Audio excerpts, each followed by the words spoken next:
Apocalipse capítulo de número 1, verso de número 4.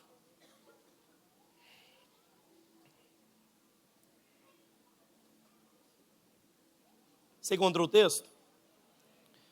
Amém?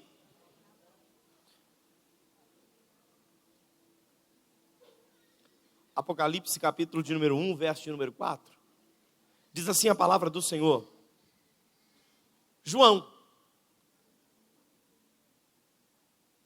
as 7 igrejas que se encontram na Ásia, graça e paz a vós outros, da parte daquele que é, que era e que há de vir, da parte dos 7 espíritos que se acham diante do seu trono, e da parte de Jesus Cristo, a fiel testemunha, o primogênito dos mortos e o soberano dos reis da terra, aquele que nos ama e pelo seu sangue nos libertou dos nossos pecados e nos constituiu reino, sacerdotes para o seu Deus e Pai.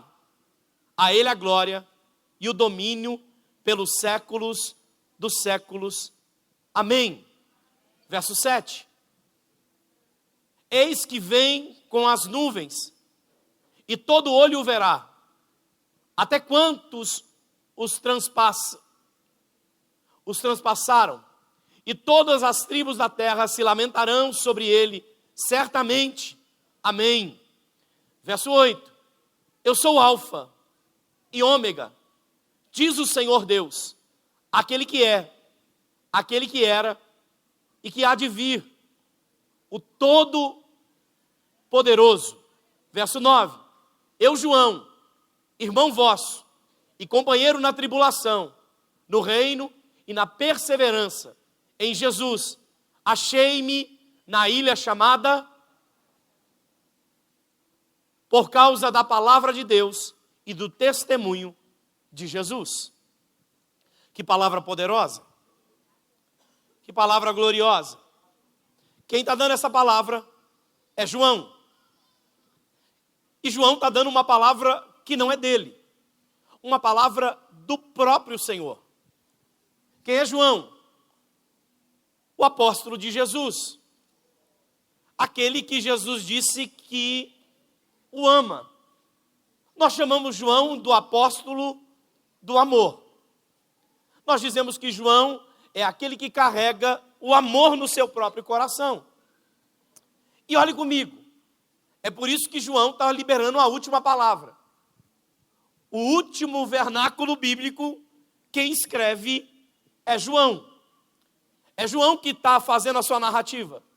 É João que está sendo usado por Deus para traduzir em palavras os últimos momentos. E o que João está dizendo? Ele começa o texto que nós lemos debaixo de uma revelação e dizendo, é de João para as nações. É por isso que o versículo 4 começa assim, João, vírgula, as 7 igrejas.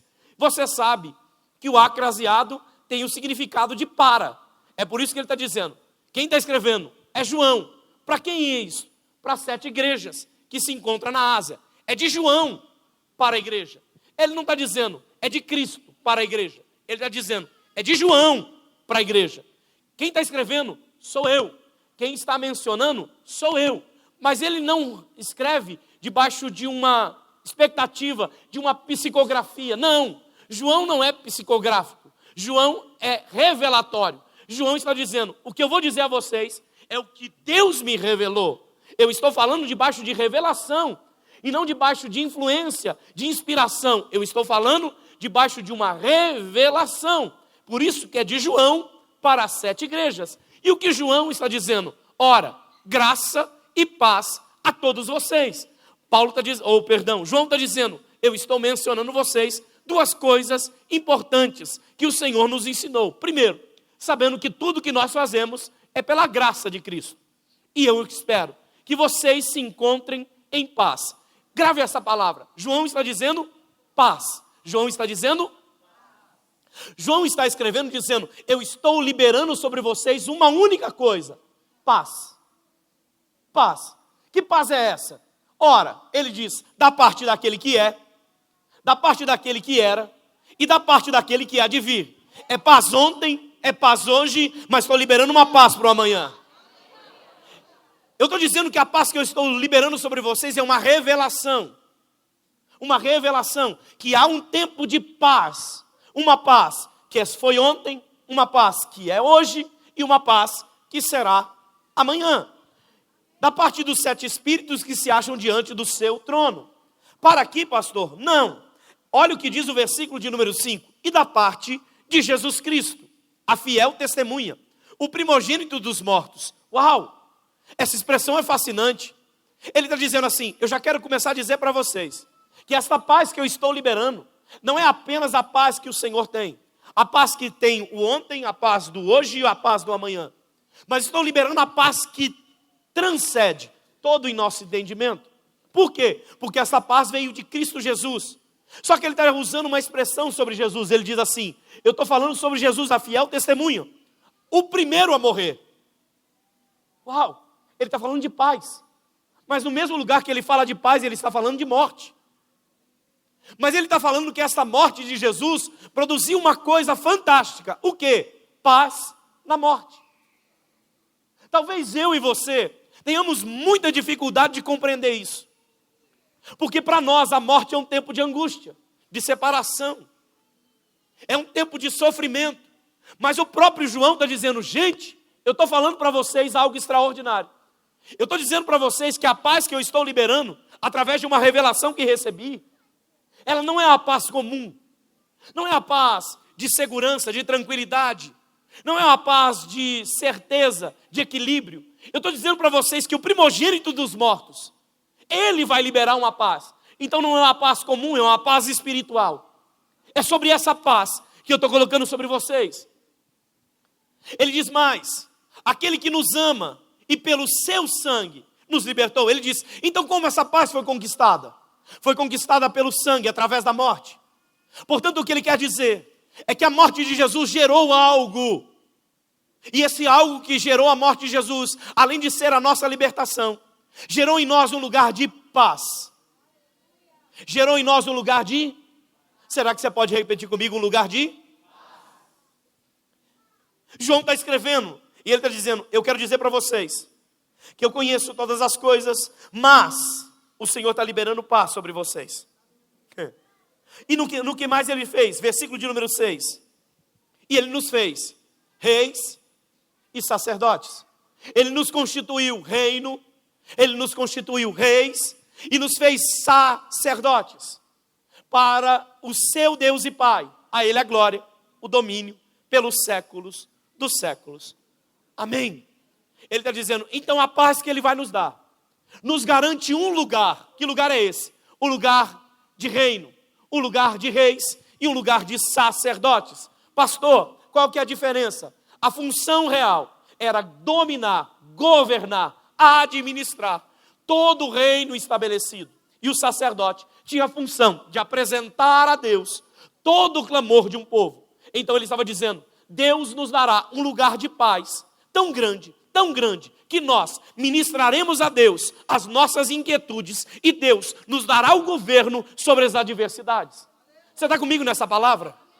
Quando ele nos constituiu reis e sacerdotes, ele está nos dizendo que Deus, através da sua paz, nos daria uma tranquilidade tão grande, tão extraordinária, tão fantástica, tão absoluta, que nós poderíamos ministrar a Deus as nossas adversidades e receberíamos de Deus o reinado, o governo, a liberação, a manifestação, a administração nos tempos de adversidade.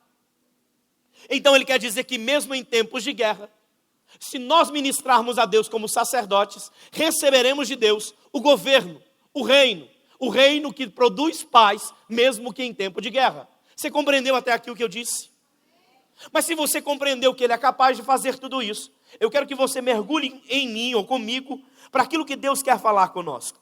Aí ele diz assim, versículo de número 7.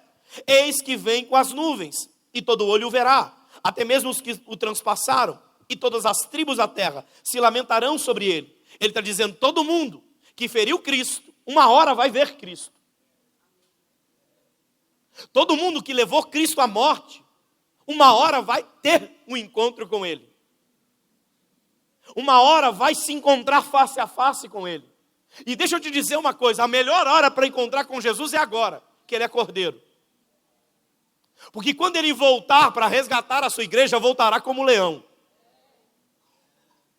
E eu te pergunto, no tempo de escuridão ou num tempo de intranquilidade, quem é melhor você encontrar, o Cordeiro ou o leão? A oportunidade de encontrar com Jesus é agora. Que a gente encontra com o Cordeiro. Aquele que deu a vida e diz para nós, eu tenho paz para você. Que paz é essa? Eu não vou ter dificuldade na vida? Ele diz, não, você vai ter dificuldade. Mas se você ministrar como sacerdote no meu reino, eu te libero o reino. Eu te libero o governo do reino e ponho na sua mão a administração na adversidade.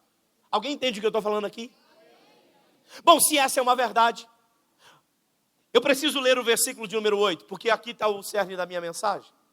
Então ele diz assim, que o Cristo, o Senhor, aquele que virá, aquele que todo olho verá, aquele que vem e reinará, e homens lamentarão pela sua morte.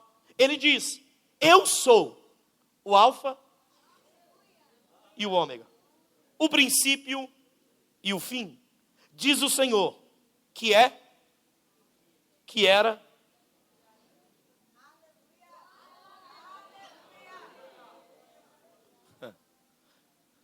ele para a história para dizer uma única coisa: eu sou o início e o fim de todas as coisas.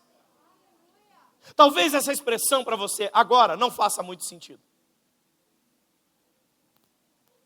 porque ele quer dizer exatamente isso. Eu sou o princípio de todas as coisas, eu também sou o fim de todas as coisas.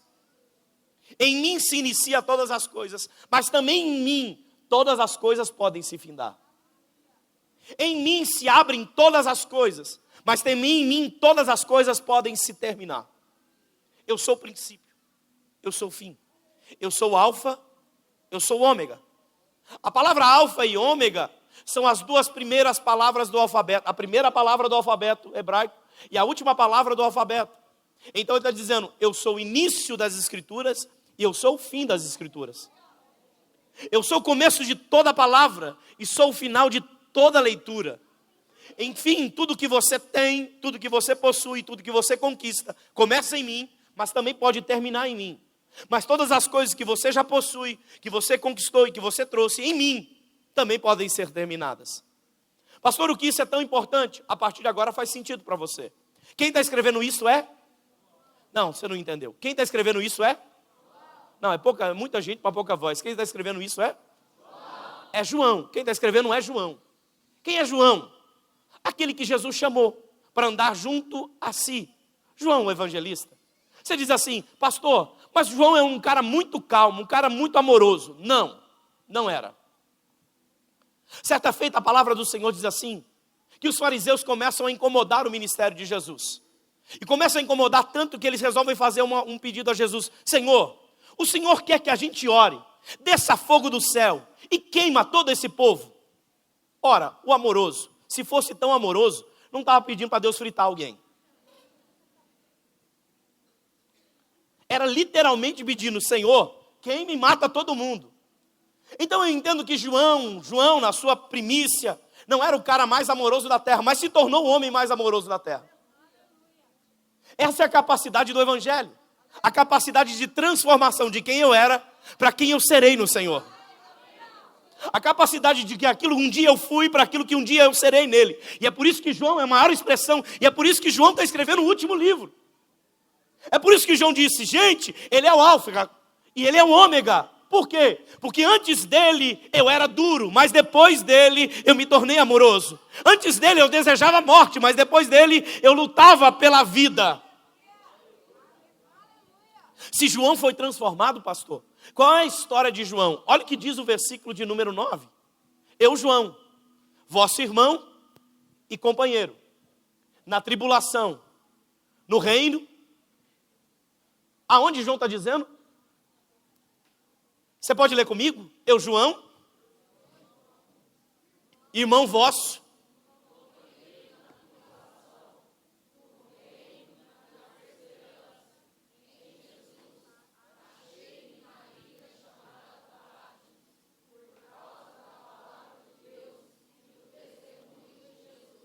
espera aí, olha para cá. Aonde João está? Em uma ilha chamada? Por que João foi para a ilha chamada Patmos? Porque o Império Romano, naquele tempo, fez uma condenação de João e o condenou a essa ilha. Espera aí, deixa eu te dizer, a ilha não é uma cadeia. A ilha é um exílio. Quem vai para Patmos não vai para ficar um tempo preso e depois ser retirado de Patmos. Quem ia para Patmos ia para morrer em Patmos. Era uma viagem de... É uma passagem única. É bilhete exclusivo. Quem vai, não volta. Não é ir para a prisão, cumprir pena e daqui a um tempo conseguir uma alforria, conseguir uma liberação, uma sentença, o cumprimento de sentença, não. Quem ia para Patmos não ia para ser condenado, ia para ser exilado. Quem vai para Patmos vai para ser exilado. João está em Patmos e está dizendo, gente, eu vim para cá, para Patmos, para ser exilado. Só que, embora o mundo diga que ele foi para lá por conta do Império Romano, é João escrevendo.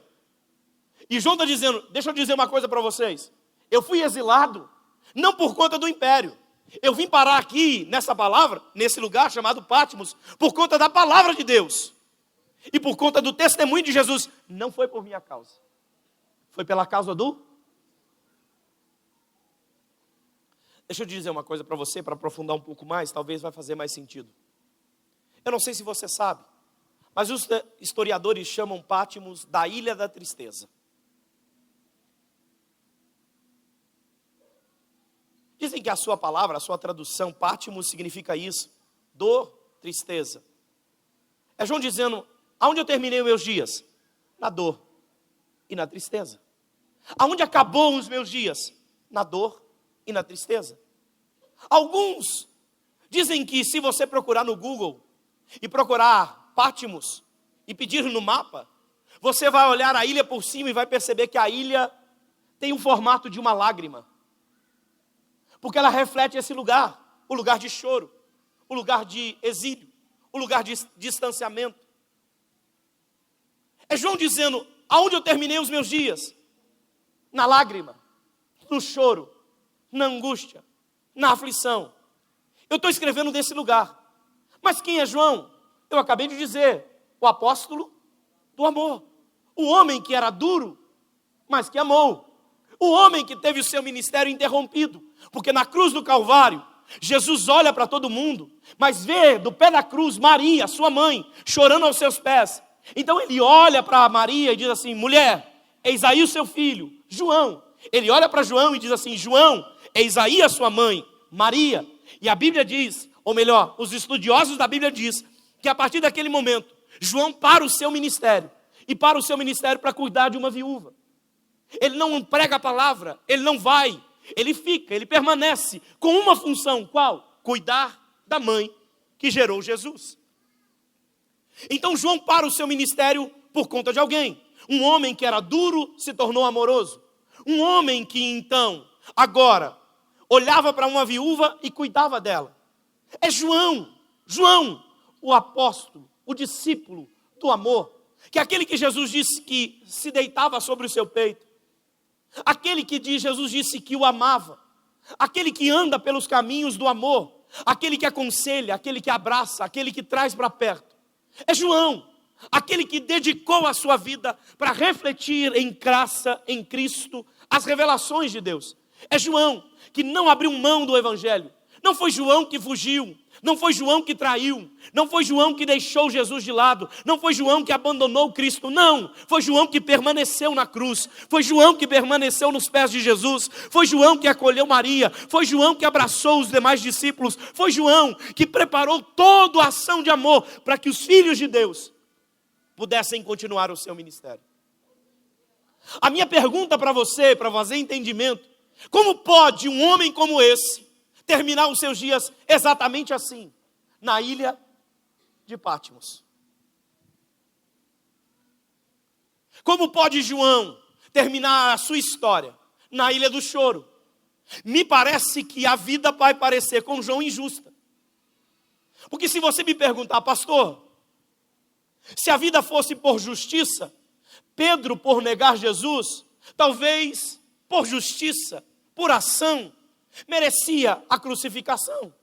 Talvez Paulo, por ser um assassino, por andar em tantas mortes e aprovar a morte de Estevão, talvez merecesse a decapitação. Porque Deus atribuiu e retribuiu aquilo que ele plantou. A minha pergunta é: o que João fez? Ache na Bíblia um caminho de João, depois que conhece Jesus.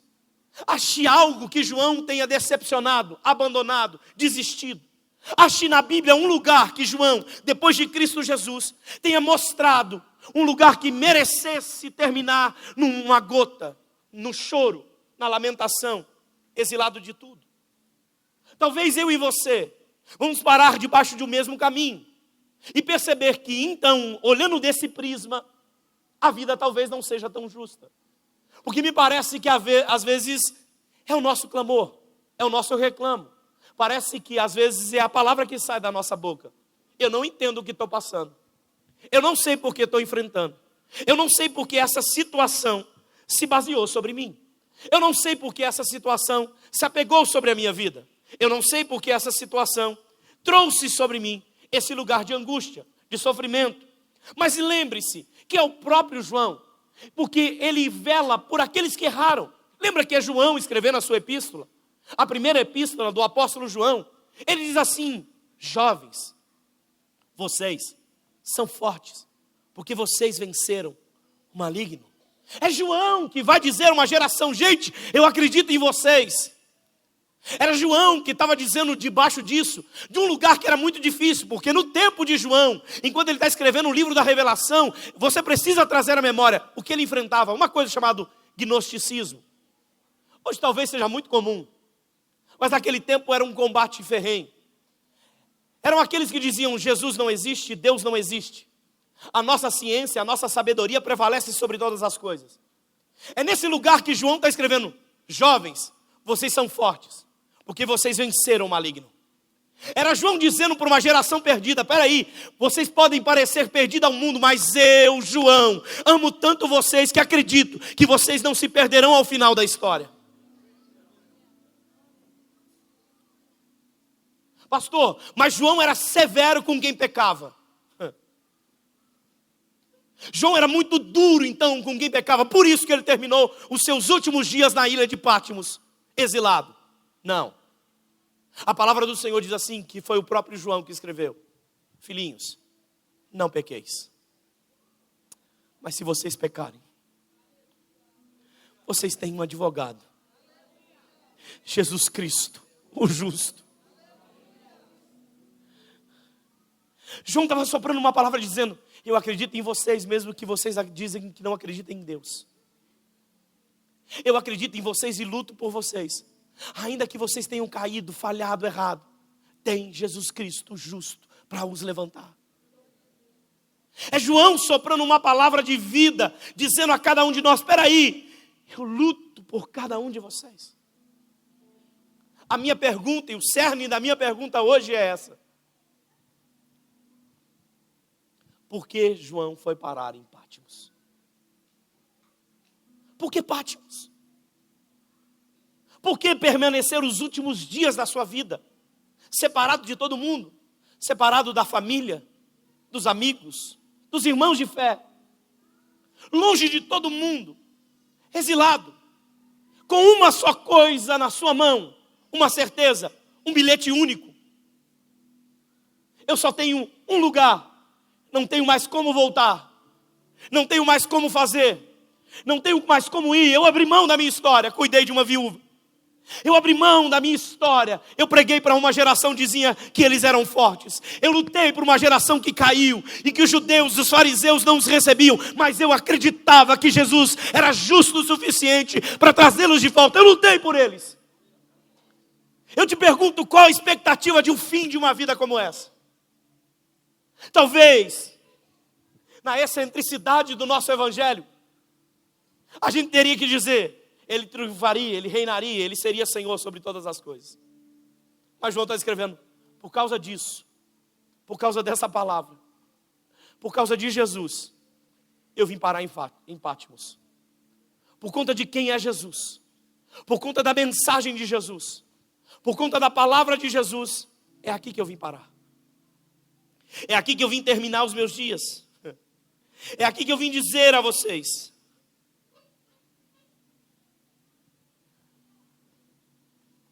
então eu começo a fazer uma pergunta para mim: qual é a justiça de Deus sobre todos os benefícios que nós podemos fazer? Qual é a justiça de Deus então? Qual é a expectativa gerada no nosso coração? Como eu posso encontrar então, pastor, um lugar de descanso? Porque João está falando sobre paz. João não está escrevendo em dor, na ilha da dor. João está falando de paz no meio do choro. João está falando de paz em meio à angústia. João está falando de alegria em meio à tristeza. João está falando de comunhão em meio ao isolamento. João está falando de superação em tempo de dor. João está falando que existe algo maior, que não provém da circunstância que eu estou, sobre quem está, e não sobre onde eu estou. E a minha pergunta para você é: como pode então? Como posso alcançar esse lugar que João alcançou? Para que eu possa compreender então o motivo das circunstâncias que eu estou vivendo. Olha o que diz o texto para nós. João olha para aquele texto, João olha para aqueles todos, e dizem assim: olha, o Senhor me trouxe uma revelação. E a revelação dele é simplesmente: Ele é o mesmo ontem, hoje e eternamente. Ele traz paz ontem, hoje e eternamente. Ele promove mudança ontem, hoje e eternamente. Ele é aquele que que veio, o que é, o que era e o que há de vir. Então, uma promessa concreta que João está dizendo: eu não me espanto com as coisas dessa terra. Eu porfio a minha vida nas promessas eternas. Deixa eu tentar concluir isso aqui para você, para mostrar ao teu coração esse lugar que Deus precisa ocupar. Talvez João poderia ter escrito uma história: eu fui o único fiel, eu fiz tudo, eu me dediquei, eu me empenhei, eu doei, eu me gastei, eu me lancei, eu me coloquei. Eu não sei quantos adjetivos a gente pode usar para o tempo de injustiça que a gente acha que pesa sobre nós. Mas existe uma coisa que toda injustiça desaparece: é quando a gente entende sobre aquilo que Deus ministra sobre nós. João estava dizendo: eu sempre fui fiel, e a minha fidelidade me colocou nesse lugar. Mas deixa eu te dizer uma coisa: se você olhar só para o lugar, pelo lugar, você vai achar injusto a posição que tem. Mas se você olhar para o lugar, debaixo da revelação que ele traz, talvez você vai se considerar o mais abençoado entre os homens. Porque não é aquilo que você vive hoje, é aquilo que você está transportando no reino para o amanhã. É por isso que João precisou ficar afastado, para ele escrever no meu e no teu coração: calma, há um Deus que governa todas as coisas. Ele é o mesmo ontem, Ele é hoje e Ele vai ser amanhã. O projeto dele não acabou na sua frustração, Ele é além da sua frustração. Ele vai além da sua dor, Ele vai além do seu problema, Ele vai além da sua adversidade. Ele passa o seu entendimento, Ele transpassa as suas circunstâncias ou as suas falas. Ele vai além daquilo que você acredita ser o mais fiel, mais justo, mais reto, o merecido. Afinal de contas, nós não vivemos por merecimento, nós vivemos por graça. A salvação recebemos por graça e não merecimento. A alegria que transborda no nosso ser não vem por merecimento, mas vem por graça. É por isso que o fruto do Espírito, dado pelo Senhor, prevalece no amor e são atribuídos de virtudes. É por isso que tudo estabelecido em Deus provém do nosso coração. E olha o que eu vou te dizer agora. João está soprando uma última palavra, uma palavra de revelação, uma palavra de instrução.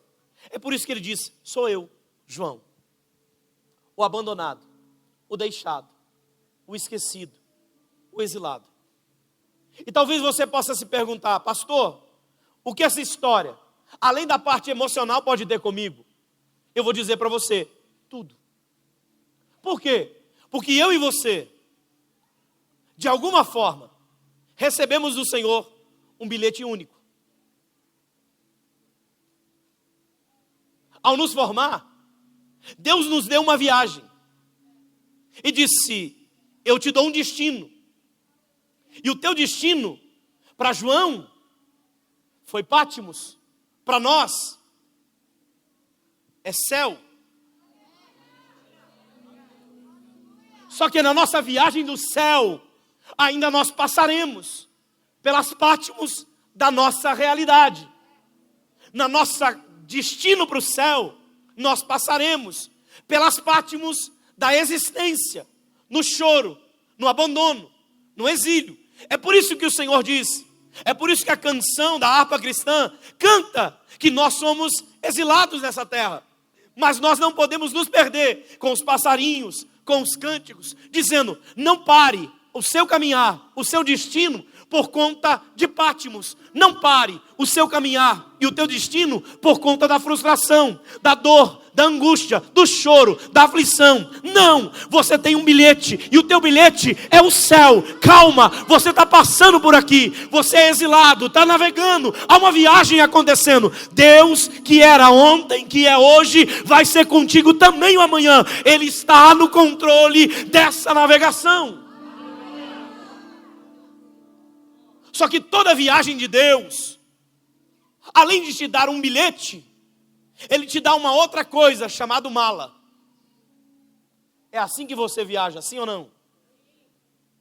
Vou sair de viagem, tem um bilhete para o voo e uma mala de bagagem.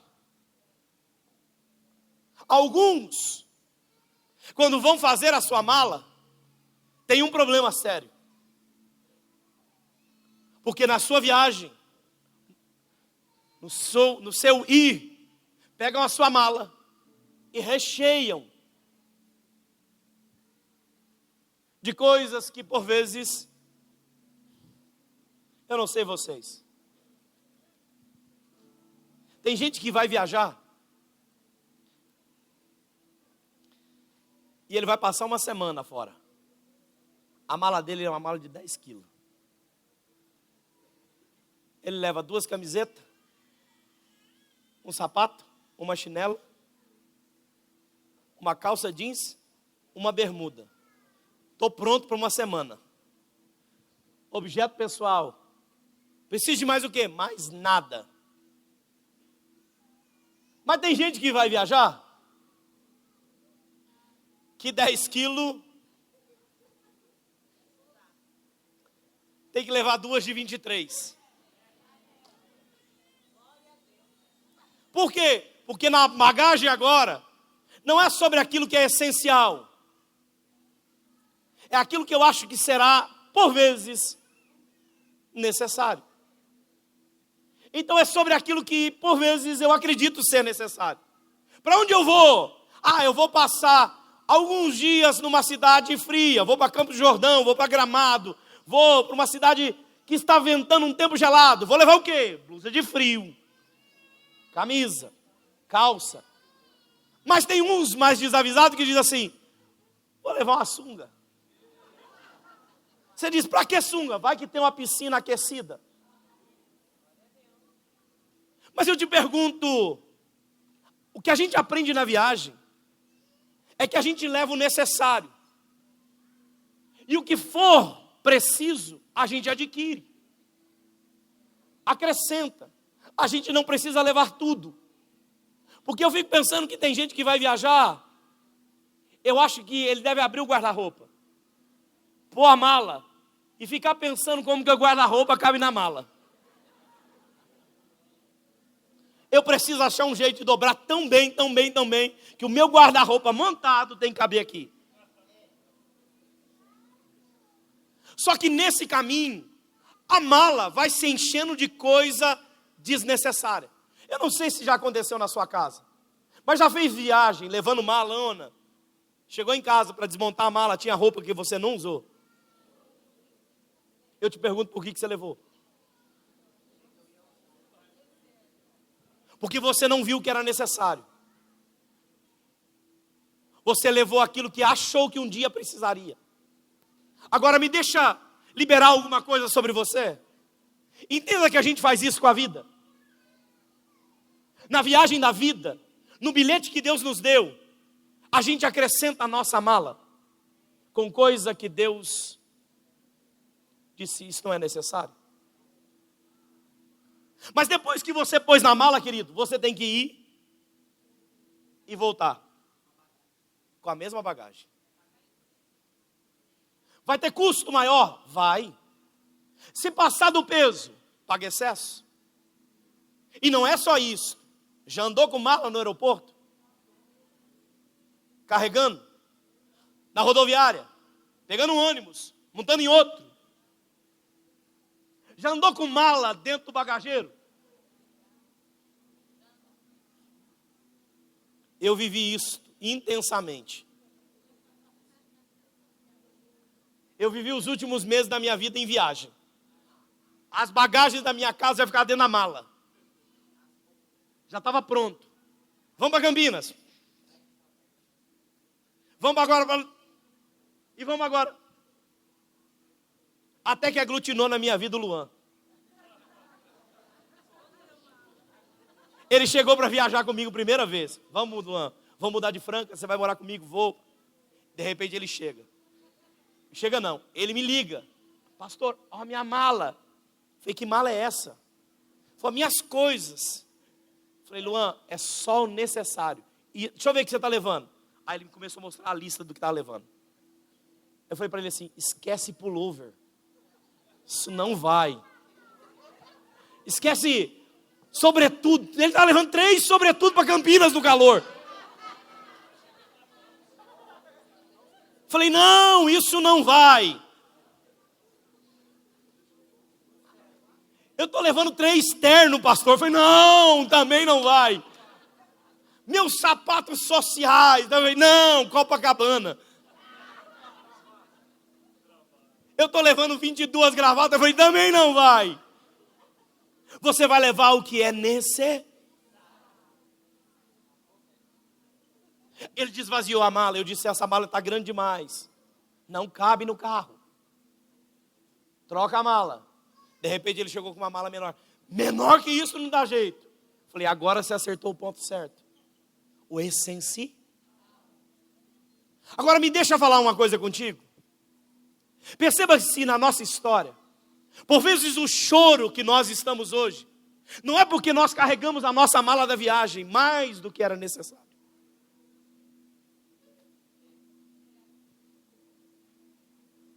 Me deixa apertar um pouquinho.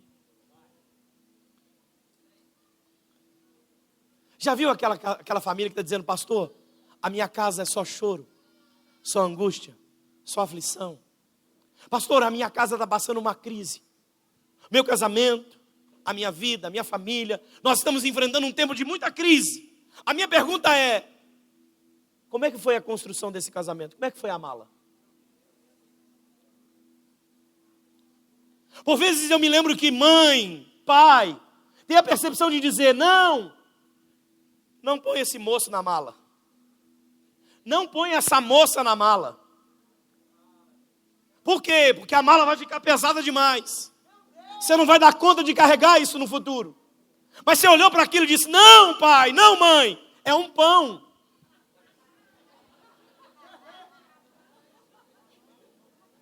Não, mãe, é um violão.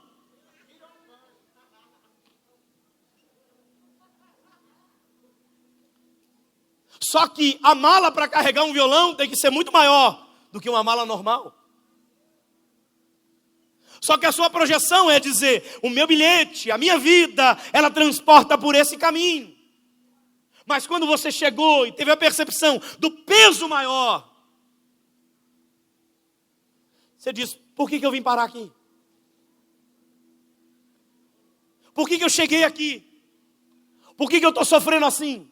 E talvez você vai ter a percepção de que as coisas que ficaram por trás foram coisas que você mesmo escolheu.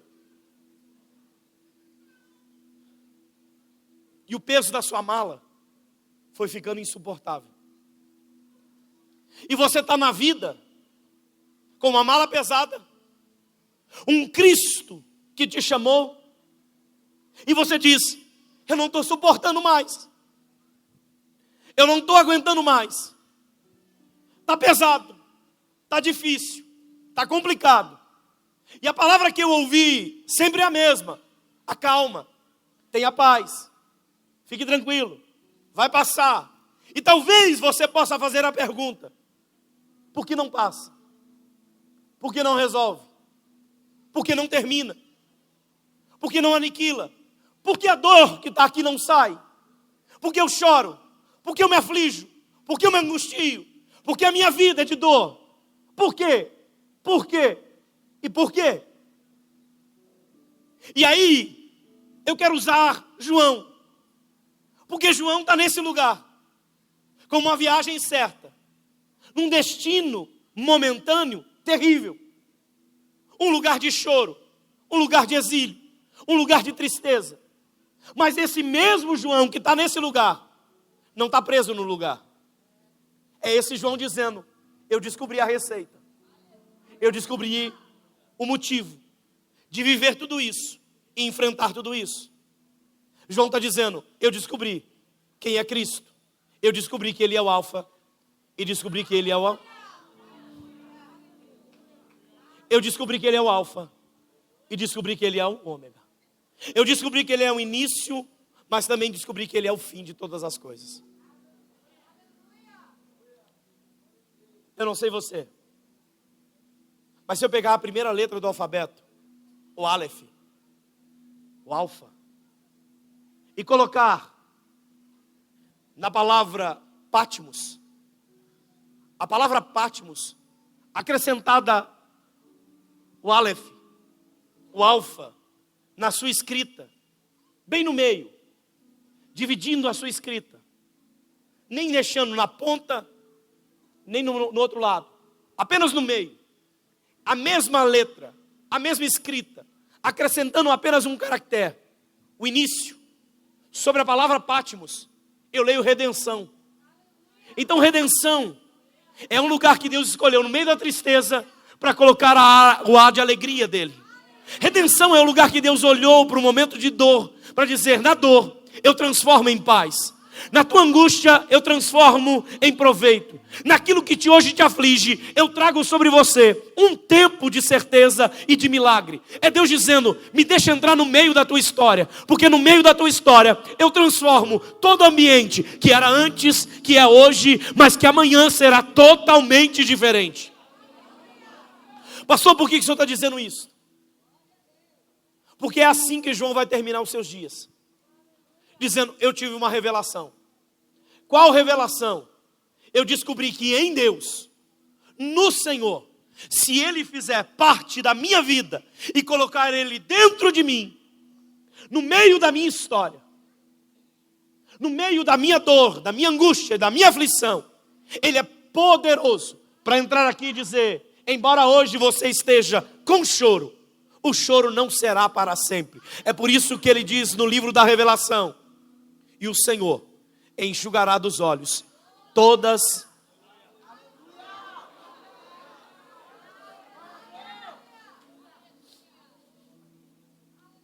E deixa eu terminar para você. João está olhando para nós e dizendo assim: eu descobri. Como eu posso fazer? Eu descobri que Deus é o alfa e Ele é o ômega. Eu descobri que Ele é o princípio e Ele é o fim. Como assim? Deixa eu te explicar e termino.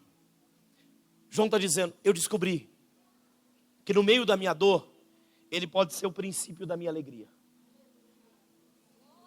Eu vou dizer de novo: no meio da minha angústia, Ele pode ser o princípio da minha redenção.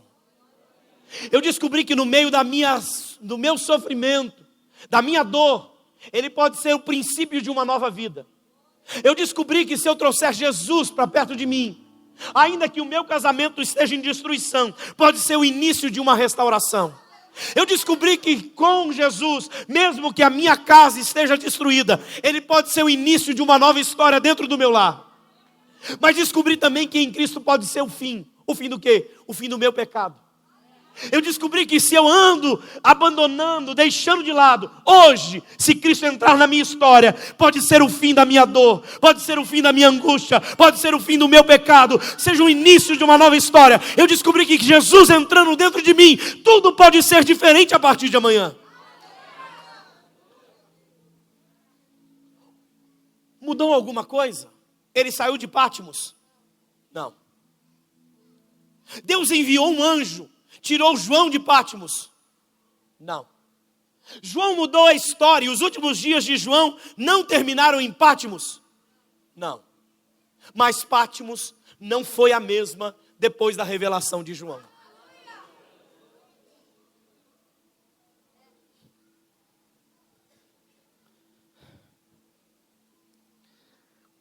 Como é que eu vou terminar isso para o seu coração? Sabe o que Jesus está dizendo aqui? É que por vezes não é mudando de lugar, não é mudando de geografia, não é mudando de casa, não é deixando a casa que eu estava para mudar para uma casa nova que eu vou encontrar felicidade. Não é arrumando um novo lugar para viajar que eu vou encontrar felicidade. Porque a felicidade não está na viagem, não está na casa nova, não está no carro novo, não está na cidade nova. Ela está onde? Quando eu encontro a verdadeira paz que está aqui dentro. Quando eu encontro a verdade que está aqui dentro. Quando a verdade daquele que é o início e é o fim entra aqui dentro para dizer: me deixa terminar a tua história angustiosa. Me deixa escrever uma nova história para você. Talvez João chegou em Pátimos para contar a tristeza da sua história. João deixou Pátimos dizendo as últimas palavras, e eu quero terminar aqui. Olha o que João diz no capítulo de número 21.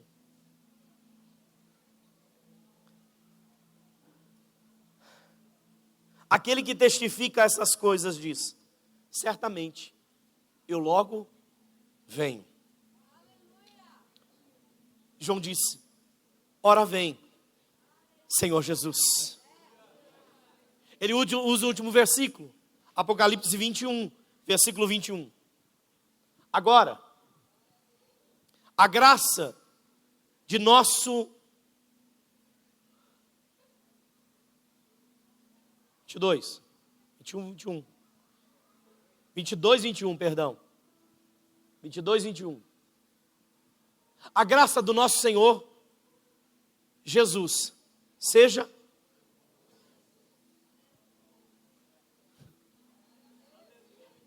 essa é a última escrita de João. Ele saiu de Pátimos, mas Pátimos saiu dele.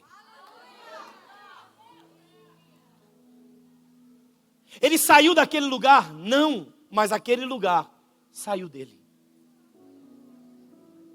Me deixa dizer uma coisa, querido. A proposta de Deus hoje para o teu coração não é te arrancar de lugar, é arrancar o lugar de tristeza de dentro de você. A proposta de Deus hoje é dizer para o teu coração: me deixa te levantar para um novo propósito. Deixa ser o fim da sua história triste e ser o início da sua história feliz. Me deixa ser o fim da sua dor para ser o início de uma nova escrita de felicidade. Me deixa entrar na tua história e arrancar de você toda a lágrima e colocar em você toda a esperança no amanhã. Me deixa arrancar de você toda a aflição pela perda, pela angústia e colocar em você um novo cântico de esperança. Talvez é você entender aquilo que Abacuque fez. Abacuque começa o seu livro dizendo: violência, violência. Até quando eu clamarei ao Senhor e o Senhor não me ouvirá? Mas é o mesmo Abacuque que está terminando o seu livro com uma música. E Abacuque está cantando: ainda que a figueira não floresça, ainda que o produto da oliveira minta, ainda que não haja ovelhas no curral, ainda que tudo dê errado, eu me alegrarei no Deus da minha salvação. Oh Deus! É Deus dizendo: Ele é o alfa, Ele é o ômega, Ele é o princípio, Ele é o fim, Ele é o que era antes, Ele é o que é hoje. Mas é uma certeza em mim: amanhã Ele já está comigo e não há nada que o inimigo possa fazer. Há uma alegria que vai transbordar no meu ser. Todavia me alegrarei. Curamando e açaia lavar. Todavia me alegrarei.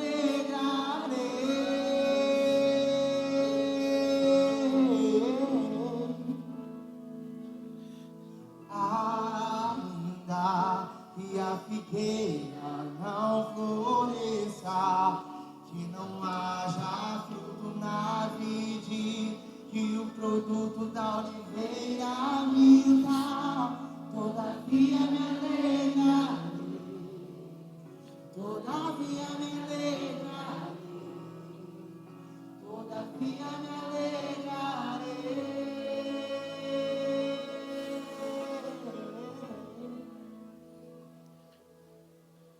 Pastor, como João conseguiu? Por uma revelação. Qual revelação? João estava dizendo: sabe o que vence o mundo? Sabe o que vence essa prisão? Sabe o que vence essa lágrima? Sabe o que vence essa dor? Sabe o que vence essa angústia? Sabe o que vence essa tormenta?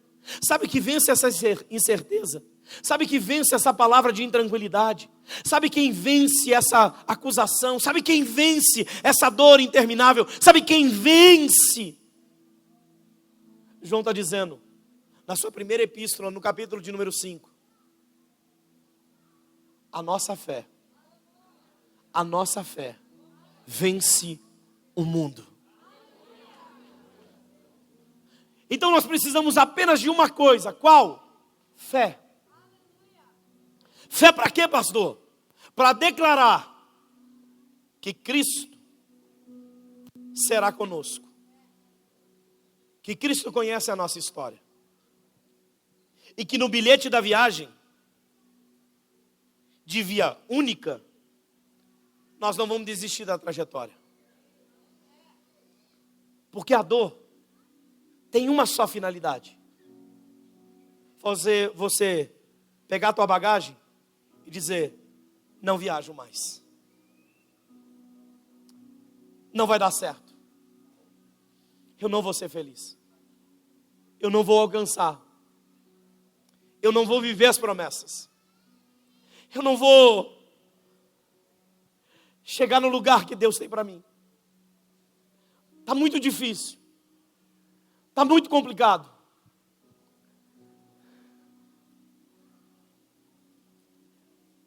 Eu não tenho força para continuar.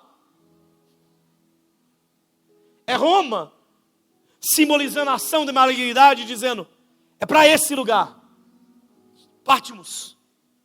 Chora sozinho, sofre sozinho, não vai ter jeito, você não tem ninguém, você vai ficar sozinho na história, ninguém te ajuda, ninguém te apoia, ninguém te estende a mão. Patmos. É Roma dizendo para você: não importa quanto você foi bom, não importa quanto você lutou, trabalhou, não importa quanto você se dedicou, sozinho, sem expectativa, sem esperança, Patmos é o teu lugar. Mas nessa noite, o Espírito de Deus, o Espírito Santo de Deus vem no Patmos da tua história, soprar ao teu coração dizendo: não, eu não te esqueci, eu não te deixei, eu não te abandonei, eu sou o princípio, eu sou o fim. E eu vim dizer a você, se eu for o início da sua vida, a tua história não será a mesma. Eu termino com Patmos para dar alegria ao teu coração, eu entro aí dentro para mudar a tua história. É você que decide se permanece com o bilhete ou rasga o bilhete para não continuar viajando. É você que decide se você quer chegar no destino que Deus projetou, ou se você vai parar no meio do caminho, por conta das circunstâncias da terra. Hoje é uma noite de decisão sobre o seu coração. Hoje é uma noite de você olhar para Deus e dizer: Senhor, talvez o meio da dor está difícil para mim, mas é Deus dizendo para o teu coração: sou eu hoje, que quero testificar ao teu coração. Há um lugar preparado para você. Há um lugar reservado em você. A tua viagem passa por esse ambiente, mas não para nesse ambiente. A tua viagem passa por esse lugar, mas não termina nesse lugar. Ainda que o teu cântico hoje possa ser: dói, um dia você vai poder dizer: ainda bem que eu passei por esse ambiente, porque ele me fez crescer, ele me fez ampliar, ele me tornou maior do que eu entrei. João, sem Patmos, não é o homem da revelação, é o evangelista. João, com Patmos, é o autor da revelação, é o autor de cartas para a Ásia. João, sem Patmos, é o homem que diz: eu cuidei de alguém. João, em Patmos, é alguém que disse: eu anunciei a uma geração, e uma geração depois daquela geração, e uma geração depois daquela geração, e uma geração depois daquela geração. Talvez você entenda que hoje o livro mais lido para entender o futuro é o livro da revelação. Até hoje João está falando com a gente, mas João, sem Patmos, só falava de si. João, depois de Patmos, está dizendo: eu descobri que no Senhor eu posso ser muito maior do que eu fui até aqui. Então eu não sei você, mas se você está aqui, e se essa palavra falou o teu coração, e você está com uma decisão aí dentro, uma decisão de reconhecer que Deus precisa entrar na tua história definitivamente, para mudar a sua fala, não a sua circunstância. É mudar a sua fala. Você vai sair desse culto não para dizer: está difícil as coisas. Você vai sair desse lugar para dizer: o Senhor está governando sobre a minha vida. Você não vai sair daqui para dizer: eu vou enfrentar uma crise. Você vai sair daqui dizendo: Deus está me preparando para ser maior do que eu sou. Eu não vou sair daqui para dizer: as coisas são complicadas. Eu vou sair daqui para dizer: o Senhor está me fortalecendo para viver coisas enormes na presença dEle. Eu não vou sair daqui para dizer: as coisas estão ficando difíceis. Eu vou dizer: nas coisas difíceis, Deus levanta homens extraordinários. Eu vou dizer para alguém que está aqui: a sua maior dor será o seu maior testemunho do grande milagre que Deus fará na sua vida. Então, se você está aqui essa noite, eu queria que você saísse do seu lugar, porque eu quero orar com você. Pastor, eu quero entregar minha vida. Eu quero pedir que o Senhor faça parte, seja o meio da minha história. Que o Senhor seja a marca contínua do meu viver. Que o Senhor entre aqui dentro e transforme a minha circunstância. Porque por essa causa, eu não choro mais de angústia. Agora eu vou chorar de alegria, porque Deus mudou a história da minha vida.